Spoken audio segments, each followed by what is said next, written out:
Hey, welcome back. I was walking across the Brooklyn Bridge the other day, the Manhattan skyline glittering in front of me, and I had this random thought. What if this wasn't the only skyline? What if, just across the water, there was another city, just as powerful, just as brilliant, its own lights competing with New York's? A parallel universe of concrete, glass, and ambition.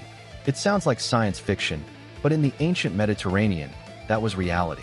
For centuries, Rome wasn't the only skyline. It had a rival, a mirror, an equal across the water, Carthage. And that rivalry changed everything. I'm Ibnul J. Farabi, and this is The Great Conversation. Today, we're talking about the forgotten empire, Carthage. A name most of us know only from the phrase, Carthage must be destroyed, or as the footnote to Rome's glory. But that's the winner's history. The truth is far more fascinating. Carthage didn't just fight Rome, it fundamentally shaped Rome. It was the template, the competitor, the terrifyingly capable other that forced Rome to become, well, Rome. Before Rome destroyed it, Carthage made it. So let's set the scene. Imagine a city-state founded by Phoenician traders from modern-day Lebanon, nestled on the coast of North Africa in what is now Tunisia. By the 3rd century BC, Carthage wasn't just a city, it was a thalassocracy, an empire of the sea. Their domain was trade, their language Punic, their god Balhaman.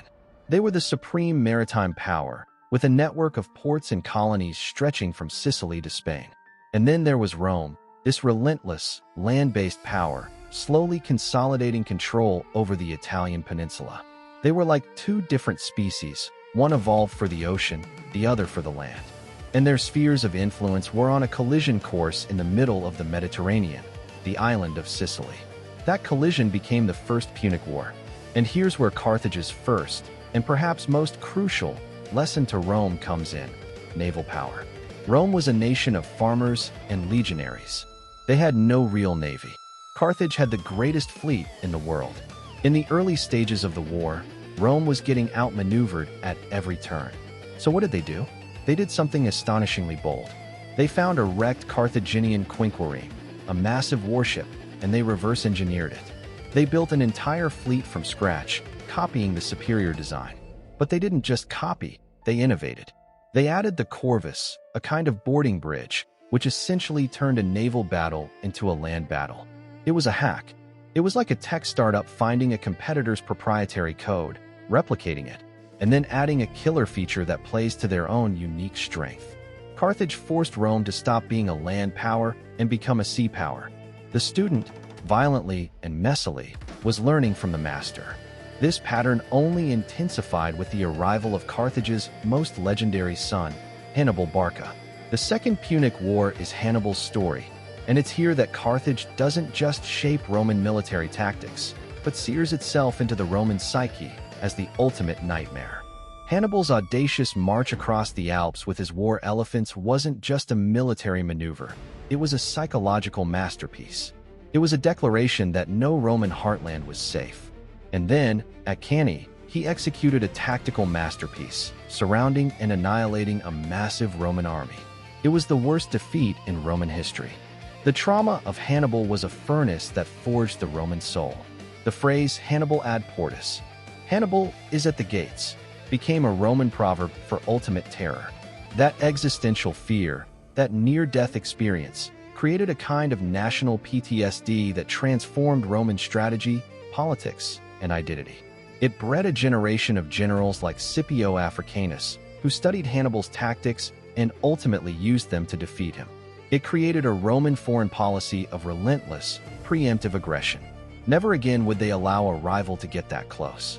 The shadow of Carthage, of Hannibal crossing those impossible mountains, is what justified the Roman Empire's relentless expansion.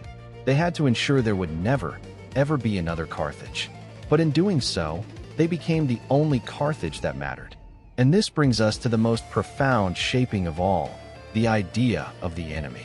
Every great power needs an antithesis, a dark reflection against which to define its own light. For Rome, Carthage was that perfect antagonist. They were everything Rome professed not to be. Carthaginian society was led by merchant aristocrats, Rome by farmer soldiers. Carthage relied on mercenaries, Rome on citizen soldiers.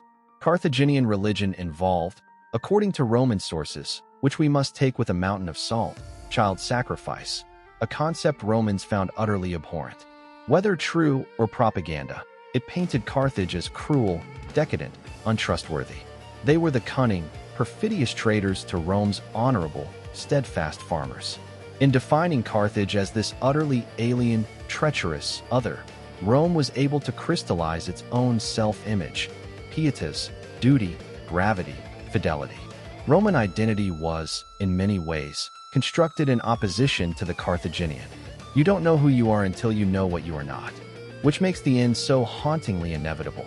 After the Third Punic War, a war of pure annihilation, the Romans did the unthinkable. They didn't just defeat Carthage. They burned it for 17 days, sowed the fields with salt so nothing would grow, and cursed the ground. They tried to erase it from history. It's the ultimate act of fear disguised as strength.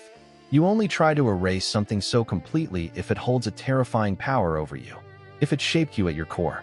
I think about this a lot, coming from a country with a rich history that often gets condensed into footnotes about colonialism or natural disasters.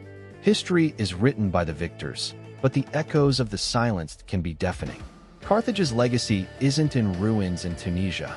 It's etched into the very DNA of Rome, and by extension, into the Western world that followed. Our modern understanding of republics, of checks and balances, of strategic doctrine, all of that was hammered out on the anvil of that rivalry. So the next time you see a skyline, or a competitor in your field, or even a personal challenge that seems insurmountable, think of Rome and Carthage. The rival that forces you to innovate, the obstacle that reveals your true character, the shadow that makes you define your own light. Carthage was the forge, Rome was the sword, and we are still living with the shape of that blade. Thank you for listening to this episode of The Great Conversation.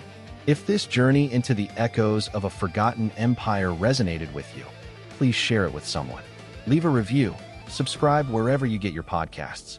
It truly helps others find the show. This is Abnul J. Farabi, signing off from Light Knot Studios. Until next time, keep listening to the echoes. Visit us at lightknotstudios.com.